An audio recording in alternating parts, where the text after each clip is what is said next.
Chapter 9. The Incident of the Letter. Later that afternoon, Mr. Utterson went to find Dr. Jekyll. Poole let him in and led the lawyer to the laboratory across the courtyard. "Dr. Jekyll is not feeling very well today," Poole said. "He prefers the quiet of the lab." "Are you sure he's up for visitors?"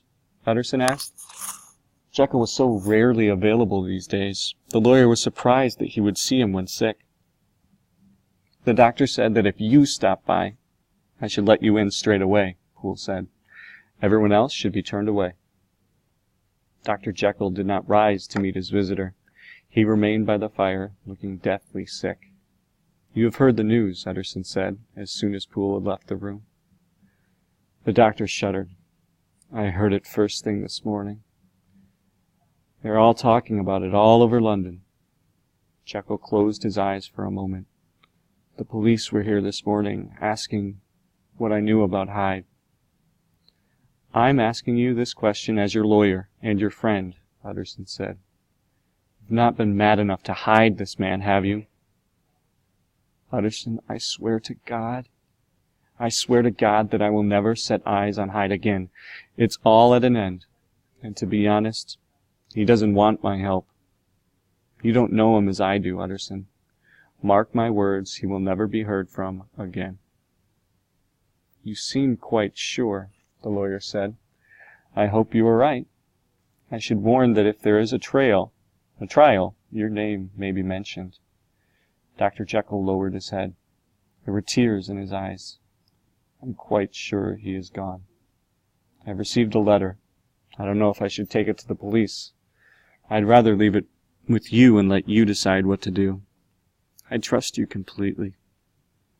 "Are you worried that this letter may reveal Hyde's whereabouts?" Utterson asked. He did not know why Jekyll was thinking about hiding the evidence. Was he still protecting Hyde? "No, I have no concern about Hyde's fate. I'm quite through with him." His friend's behavior disturbed Utterson. He seemed quite upset. Jekyll was taking Sir Danvers' murder very badly. He must be feeling guilty for bringing Hyde into the neighborhood. "Perhaps you should let me see the letter," Utterson said. It was written in odd, upright letters. It was stiff and awkward handwriting. It stated simply and clearly that Dr. Jekyll, his kind of benefactor, should not worry, as he has a means of escape.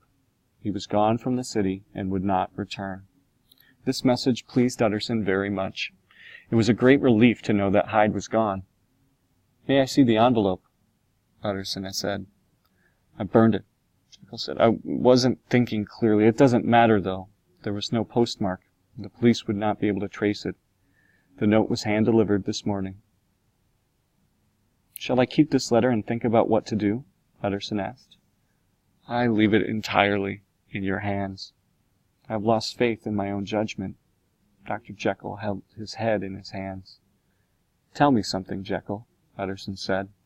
"The odd terms in your will, making Hyde your heir in case of death or disappearance, were all his idea, weren't they?"